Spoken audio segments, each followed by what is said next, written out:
श्री स्वामी समर्थ. जय जय स्वामी समर्थ. उद्या 17 एप्रिल 2026 या दिवशी आहे चैत्र अमावस्या.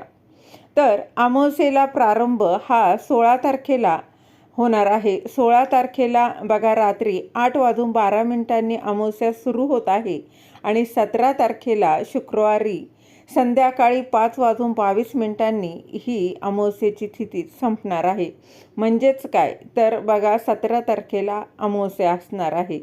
तर या दिवशी काही आपल्याला छोटे छोटे उपाय करायचे आहे.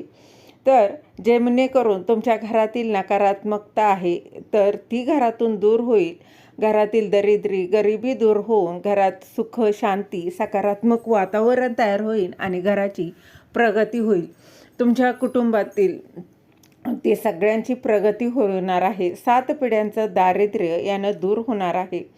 बघा अमावस्या म्हटलं तर आपण काही ना काही उपाय करतच असतो. जसं की बघा अमावस्येच्या दिवशी तुम्हाला तुमचा घराचा उंबरठा जो आहे, मुख्य दरवाजाचा जो उंबरठा आहे तो स्वच्छ धुवून पुसायचा आहे. त्याला हळदीचं लेपन करायचं आहे.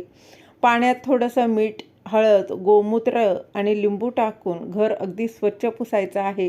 त्याचबरोबर सर्व वाहनं असतील जसं की तुमची 2 व्हीलर असेल 4 व्हीलर असेल ते देखील बघा स्वच्छ धुवून घ्यायचं आहे. घर स्वच्छ करून घ्या आणि त्यानंतर घरावरून आणि त्याचबरोबर गाडी असेल तुमच्याकडं तर बघा त्या गाडी संध्याकाळी म्हणजेच 17 तारखेला नारळाचा एक उतारा करायचा आहे.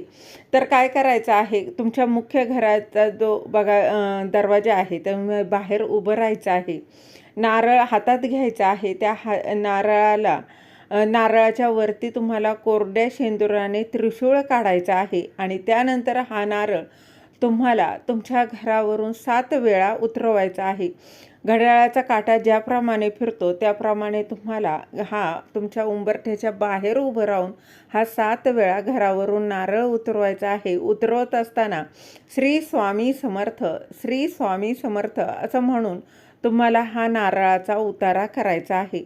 त्यानंतर दुसरा नारळ घ्यायचा आहे. त्याच्यावर देखील तुम्हाला कोरड्या शेंदुराने त्रिशूळ काढून बघा तुमची गाडी जी आहे तर ती जागेवरच चालू ठेवायची आहे आणि तुम्हाला त्याच्यावरून देखील असा 7 वेळा नारळ उतरून हा उतारा करायचा आहे. जेणेकरून जे काही निगेटिव्हिटी आहे तुमच्या घरामध्ये तर ती त्याने निघून जात असते. त्याचबरोबर घरात दरिद्री गरिबी असते तर ती देखील निघून जाते. काही नजरबाधा असेल काही दोष असतील तर ते देखील या उतार्याने कमी होत असतात.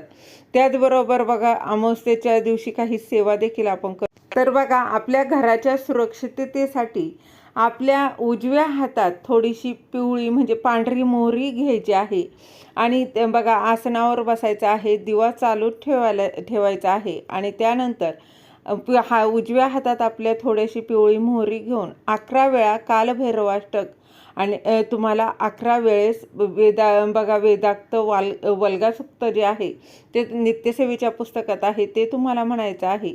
आणि हे म्हणून झाल्यानंतर तुमच्या घरात सर्वत्र तुम्हाला टाकायचं आहे. जेणेकरून घराचे वाईट शक्ती असेल करणी बाधा असेल काही भाणामती असेल सर्व दोषांपासून याने संरक्षण होत असतं. त्यानंतरचं बघा अमावस्येच्या दिवशी घराच्या आजूबाजूच्या सर्व देवी देवतांना तुम्हाला नारळ खडीसाखर ठेवायचं आहे. त्याचबरोबर अमावस्येच्या दिवशी घरातील कोणी आजारी व्यक्ती असेल कुटुंबातील सर्व व्यक्तींचा घराचा दुकानाचा बघा तुम्हाला नारळ घेऊन कोरड्या शेंदुराने त्रिशूळ काढून नारळाचा उतारा आवर्जून करायचा आहे. अगदी तुमच्या घरात आजारी व्यक्ती मग बघा वयस्कर असेल कोणी मुलं जरी आजारी असतील तरी त्यांच्यावरून तुम्हाला हा उतारा करायचा आहे. परंतु उतारा करत असताना प्रत्येक व्यक्तीवरून वेगवेगळा नारळ तुम्हाला वापरायचा आहे हे मात्र आवर्जून लक्षात घ्या आणि हा नारळाचा उतारा आवर्जून करा. त्याचबरोबर घरातील बघा किंवा ऑफिसमधील दुकानातील तुम्हाला जाळं जळमटं काढून व्यवस्थित साफसफाई करून घ्यायची आहे आणि पाण्याच्या बादलीत थोडंसं जाडं मीठ हळद लिंबू गोमूत्र हे आणि पंचगव्य टाकून बघा पंचगव्य तुमच्या जवळपास कुठे केंद्र असेल तर तिथे मिळून जाईल. तर हे पंचगव्य तुम्ही थोडंसं टाकायचं आहे आणि त्याने लादी स्वच्छ घर पुसून घ्यायचं आहे. हळद आणि गोमूत्र एकत्र करून घराचा उंबरठा आहे तर त्याच्यावर हळदीचं लेपन व्यवस्थित करायचं आहे. त्याचबरोबर तुमचं गाडी असेल तर ती स्वच्छ धुवून त्यावरून देखील नारळ उतारा करायचा आहे. बघा, नारळ उतारा अगदी साधा सोपा आहे, तितकाच प्रभावी देखील आहे. तर हा देखील तुम्हाला नारळ उतारा करायचा आहे. त्यानंतर बघा, तुम्हाला नारळ उतारा करून झाल्यानंतर तुम्हाला श्री स्वामी समर्थ, श्री स्वामी समर्थ या मंत्राचा किमान बघा 108 वेळा जप करायचा आहे. त्यानंतर बघा, हे करून झाल्यानंतर दत्त महाराजांचा बीज मंत्र आहे. त्याबरोबर घरात कालभैरवाष्टक तुम्ही म्हणू शकता. वल्गा सुक्त आहे. ज्या कुठल्या तुम्हाला सेवा येत असतील त्या तुम्ही करायच्या आहेत, त्याने देखील खूप फरक पडतो. त्याचबरोबर हिरण्यदान, अमावास्येच्या दिवशी हिरण्यदान आवर्जून करावं. आता हिरण्यदान म्हणजे काय आणि हिरण्यदान कोणी करावं?